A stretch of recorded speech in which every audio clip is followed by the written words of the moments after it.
Yes welcome to edge studios. இந்த வீடியோவில் எதை பற்றி பார்க்க போகிறோன்னா, ஆஃப்டர் எஃபெக்ட்ஸில் நீங்கள் எப்போவுமே யூஸ்ஃபுல் பண்ணுற டூல், இந்த 5 டூல் பற்றி இப்போ பார்க்க போகிறோம். இந்த வீடியோக்கு நீங்கள் முதல் முறை வாரீங்கன்னா இந்த வீடியோவை சப்ஸ்கிரைப் பண்ணிக்கோங்க, கூடவே பெல் ஐக்கான் ஆன் பண்ணிக்கோங்க. நான் போடுற வீடியோ உங்களுக்கு அடுத்த ஒரு நோட்டிஃபிகேஷனில் வந்து சேரும். வாங்க வீடியோக்குள்ளே போகலாம்.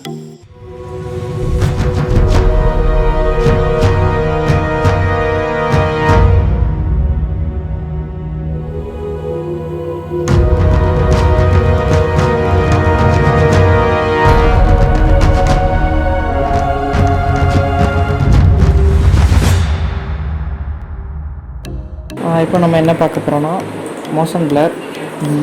மோஷன் பிளர் வந்து மோஸ்ட்டாக எல்லாருமே யூஸ் பண்ணுற எஃபெக்ட்ஸ் தான், உங்களுக்குமே தெரிஞ்சிருக்கும். ஓகே, மோஷன் பிளர் வந்து என்ன பண்ணோன்னா, இப்போ வந்து இந்த ஃப்ரேமில் பார்க்குறீங்களா, இந்த பால் அனிமேஷன் இந்த மூவ் ஆகுதான். இப்போ நான் வந்து அது பக்கத்தில் மோஷன் நான் எனேபிள் பண்ணிட்டேன். எனேபிள் பண்ணின்னு இப்போது உங்களுக்கு டிஃப்ரென்ஸ் தெரிஞ்சிருக்கும். இப்போ வந்து அது போமச்சிலே வந்து ஒரு சின்ன லைட்டாக க்ளோ எஃபெக்ட்ஸ் மாதிரி லைட்டாக உங்களுக்கு தெரியும்.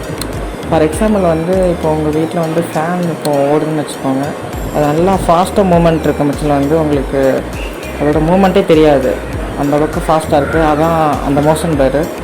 இப்போ உங்களுக்கு ஃபாஸ்ட்டாக மூவ் ஆரம்பிச்சுலாம் ஒரு எஃபெக்டிவாக இருக்கும். இது வந்து எப்பவும் எல்லா இதுலேயுமே யூஸ் பண்ணணும் உங்களுக்கு தேவையில்லை. குறிப்பிட்ட அனிமேஷன் உங்களுக்கு எதில் வேணுமோ அப்போ மட்டும் நீங்கள் மோஷன் பிளர் யூஸ் பண்ணிக்கோங்க.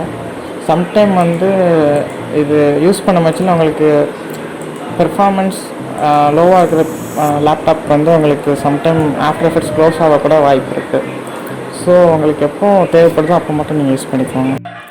இப்போ நம்ம பார்க்க போகிறது வந்து கிராஃப் எடிட்டர். கிராஃப் எடிட்டர் பேசிக்காக என்னென்னா, இப்போது நீங்கள் வந்து நிறைய மூமெண்ட் பொசிஷன்லாம் அனிமேட் பண்ணுறீங்கன்னு வச்சுக்கோங்க, உங்களோட அனிமேஷன் வந்து ரொம்ப ஸ்மூத்தாக இருக்கும். இப்போது ஃப்ரேமில் பாருங்கள். இப்போ நான் இதோட கீ ஃப்ரேம் செலக்ட் பண்ணிவிட்டு உங்களோட கீபோர்டில் F9 ப்ரெஸ் பண்ணிக்கோங்க. இப்போ அந்த கீ ஃப்ரேம் வந்து ஸ்ட்ரைட்டாக நார்மலாக இருக்கிறது வந்து நல்லா ஸ்ட்ரைட்டாக ஆகிடும். அப்புறம் உங்களுக்கு எனேபிள் ஆகிட்டுன்னு அர்த்தம். இன்னொரு ஆப்ஷன் இருக்குது, ரைட் கிளிக் பண்ணிவிட்டு கீ ஃப்ரேம் அசிஸ்டன்ட் இருக்கும், அதுலேயும் ECS கொடுத்துட்டோன்னா இன்னொரு வழி. இந்த கேர்வ் மாதிரி இருக்கும். இப்போது கேர்வ் அட்ஜஸ்ட் பண்ணால் இன்னும் உங்களுக்கு இன்னும் ஸ்மூத்தாகும். நீங்கள் கேட்கலாம், என்ன ப்ரோ எனக்கு கேர்வ் வந்து டிஃப்ரெண்ட்டாக இருக்குது, அதுக்கு என்ன ப்ரோ பண்ணுறதுன்னு கேட்கலாம். ஓகே, அதுக்கு இன்னொரு வழி இருக்குது. எடிட் ஸ்பீட் கிராஃப் கொடுத்துருங்க. அப்போனா உங்களுக்கு இந்த மாதிரி கிராஃப் வந்துடும். இதை செலக்ட் பண்ணிவிட்டு இந்த ஷோ வந்து விட்டுருங்க. இப்போ வந்து அனிமேஷன் வந்து நல்லா ஸ்லோவாகிட்டு ஃபாஸ்ட்டாக நல்லா ஸ்மூத்தாக ப்ளே பண்ணி பாருங்கள். இதுதான் இதோட ஒரு. ஓகே, இப்போ நம்ம பார்க்க போகிறது வந்து சைட் டூல்.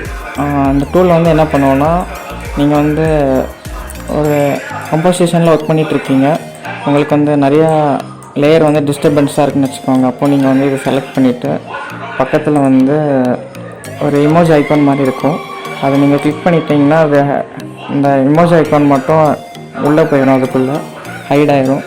ஆனால் மேலே இதை வந்து எனேபிள் பண்ணிட்டேன்னா உங்களுக்கு இந்த லேயரில் வந்து ரெண்டுமே ஹைட் ஆகிடும். ஓகே, இப்போது ஹைட் ஆகிட்டு அதை எப்படி கொண்டு வரணுன்னா ஒன்றும் பிரச்சனை இல்லை, ஈஸி தான். எனேபிள் ஆகிருக்கிறது வந்து டிசேபிள் பண்ணிடுங்க. இப்போ வந்து உங்களுக்கு இந்த லேயர் வந்து காமிக்கிறோம். இது மெயினாக வந்து எதுக்கு யூஸ் பண்ணுறாங்கன்னா, உங்களுக்கு டிஸ்டர்பன்ஸாக இருக்கக்கூடாதுக்காக தான் யூஸ் பண்ணுறாங்க.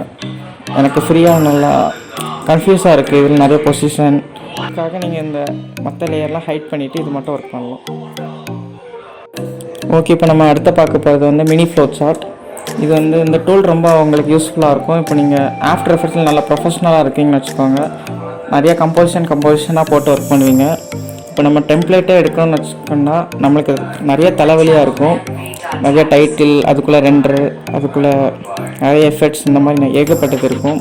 அந்த ஒர்க்கை வந்து ரொம்ப ஈஸியாக்க தான் அந்த டூல் உங்களுக்கு மினி ஃப்ளோ சார்ட்.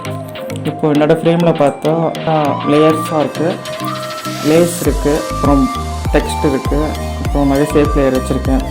இப்போ நான் ஷேப் லேயரை வந்து செலக்ட் பண்ணிவிட்டு மினி ஃப்ளோ சார்ட் அந்த இதை எனேபிள் பண்ணுறேன். பண்ணால் உங்களுக்கு ஃபைனல் கம்பான் ஷேப் 2 இந்த மாதிரி இருக்குது. இப்போ நீங்கள் அடுத்த நெக்ஸ்ட்டு கொடுத்தா உங்களுக்கு அடுத்த லேயருக்குள்ளே உள்ள போகுது.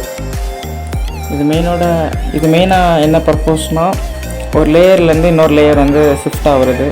இப்போ நீங்கள் மேனுவலாக பண்ணோன்னா லேயர் கிளிக் பண்ணிவிட்டு இன்னொரு லேயர் கிளிக் பண்ணிவிட்டு இப்படி லேயராக நீங்கள் கிளிக் பண்ணிவிட்டு போகணும்.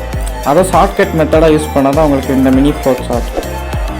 Okay, mini float chart click பண்ணிவிட்டு இதில் உங்களுக்கு என்ன லேயர் வேணுமோ அந்த லேயருக்கு வந்து நீங்கள் ஷிஃப்ட் ஆகிக்கலாம். அதுதான் இந்த மினி ஃப்ளோட் சார்ட்டோட யூசேஜ்.